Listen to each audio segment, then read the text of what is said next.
Rýchlosť svetla. Svetlo je téma sama o sebe dosť zaujímavá. Rýchlosť svetla je používaná v mnohých rovniciach a spomínaná v mnohých dokumentoch. Poznáme ale jej skutočnú hodnotu? Pokúsim sa vám ukázať, že to tak nemusí byť. Nikto ešte nezmeral rýchlosť svetla? Veď predsa tá je známa a je presne 299 792 458 metrov za sekundu vo váku, že? Samotná definícia metra je podmienená rýchlosťou svetla. Meter je úsek, ktorý prejde svetlo vo váku za 1 999 792 458 sekundy. A teda platí, že tento obratený zlomok je presne rýchlosť svetla. Pozrime sa na to, ako vzniká možnosť, že svetlo necestuje práve touto rýchlosťou, pretože nikdy nikto skutočnú rýchlosť svetla nikdy nenameral.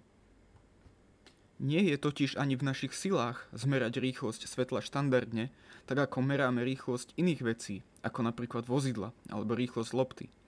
Najprv sa pozrime, ako sa meria rýchlosť napríklad ľubovoľného vozidla. Na to, aby sme poznali rýchlosť pohybujúceho sa automobilu, potrebujeme poznať dve veci. Prvá, vzdialenosť, ktorú by malo vozidlo cestovať, a druhá, čas, za ktorý auto bude cestovať medzi začiatkom a koncom dráhy. Zoberieme si teda vzdialenosť podelenú časom a dostaneme priemernú rýchlosť. Avšak, môžeme rovnakým spôsobom zmerať aj rýchlosť svetla? Predstavme si, že máme k dispozícii svetlo, laser, ktorý vie vyslať lúč svetla vo váku na vzdialenosť 5000 metrov. V momente, keď vyšleme lúč svetla, stlačíme časovač na hodinkách a v momente, keď prejde 5000 metrov, zastavíme stopky. Prvým problémom je, ako môžeme vedieť, kedy lúč svetla precestuje 5000 metrov, keď ste vy a aj stopky na rovnakom mieste na začiatku. Poviete si, tak na konci dráhy pripravíme druhé stopky aj so senzorom, ktorý automaticky zaznamená čas, keď priletí svetelný lúč. Posunuli sme sa síce ďalej, ale prichádza iný problém. Ako zaručíme, že obe stopky sú perfektne synchronizované? Mohli by sme ich napríklad spojiť fyzicky káblom a vyslať signál od začiatočných po koncové. Fundamentálny problém s touto stratégiou je, že akýkoľvek signál môže cestovať maximálne rýchlosťou svetla a nie rýchlejšie. A aj táto cesta by musela byť vytvorená vo vákuu, inak bude signál určite pomalší. Takže signál príde k druhým stopkám so spozdením. Mohli by sme toto spozdenie odpočítať ako kompenzáciu v meraní, ale výsledok by bol iba rovný času, ktorý trvá svetlu precestovať 5000 metrov. A to je v prvom rade to, čo sa snažíme zistiť. Iný prístup by bol najprv obe stopky synchronizovať na jednom spoločnom mieste a potom jedný z nich premiesniť o 5000 metrov ďalej. Táto možnosť sa zdá byť ako dostatočne presná, avšak aj tu narážame na problém špeciálnej teórie relativity, ktorá hovorí, že pri pohybujúcom sa objekte plynie čas pomalšie vzhľadom na nehybného pozorovateľa. Takže za čas, ktorý budú v pohybe, bude odchýlka čoraz väčšia a obe stopky nebudú naďalej synchronizované. Jediný spôsob, ako sa doteraz merala rýchlosť svetla, označovaná ako C, je nasledovný. Majme pôvodné usporiadanie s jednými hodinkami a namiesto druhých položíme zrkadlo 5000 metrov ďaleko. Táto trasa je označená ako A a B. Svetelný lúč sa od zrkadla odrazí a na ceste späť pretne spínač, ktorý je umiestnený na začiatku. Práve sme zmerali čas, za ktorý svetlo prejde 10 000 metrov. Historicky si to uvedomil Hippolyte Fizeau, ktorý v roku 1849 púšťal svetelné lúče cez rotujúce ozubené koleso na vzdialené zrkadlo a nastavoval otáčky kolesa tak, aby vracajúce sa svetlo sa vrátilo pomedzi iné zuby a nebolo zachytené samotným materiálom. Jeho nameraný výsledok bol v tom čase zaznamenaný ako 313 000 km za sekundu, čo nie je až tak mimo vzhľadom na dnes namerané hodnoty s modernými zariadeniami. Takže teraz máme nameranú hodnotu rýchlosti svetla. Nie tak úplne. Máme hodnotu rýchlosti, ktorú svetelný lúč precestoval za 10 000 metrov a pritom sa odrazil a absolvoval dvojsmernú dráhu. Cestoval najprv tam a potom aj späť. Ale doposiaľ nikto nikdy nedokázal zmerať jednosmernú rýchlosť svetla. Predstavme si prípad, že rýchlosť svetla v kladnom smere je iná ako rýchlosť svetla v zápornom smere. Keďže nikto nedokázal odmerať rýchlosť svetla C iba jedným smerom, nevieme danú vec dokázať ani rozporovať. Rýchlosť svetla v dvoch smeroch môže byť rovnica závislá od smeru, ktorou svetlo cestuje. Napríklad cesta v pozitívnom smere po osi X môže byť zdolaná za polovicu rýchlosti svetla a cesta naspäť ku senzoru hneď po odrazení sa od zrkadla, kedy sa stopky zastavia, môže byť okamžitá. Alebo cesta tam môže byť tretina C a po odrazení 2/3 C.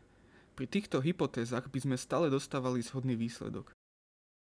Pri uvádzanej všeobecne akceptovanej rýchlosti C teda vieme iba predpokladať, že interakcie, ktoré svetlo má s okolím počas merania, nespôsobujú v žiadnom bode zmenu jeho rýchlosti a teda iba predpokladáme, že rýchlosť je konštantná počas celého experimentu. Ak by platilo, že svetlo dokáže cestovať za určitých podmienok aj instantne, malo by to ďalekosiahle implikácie. V takomto prípade by bol možný aj okamžitý prenos informácií. Predstavme si to na väčšej vzdialenosti.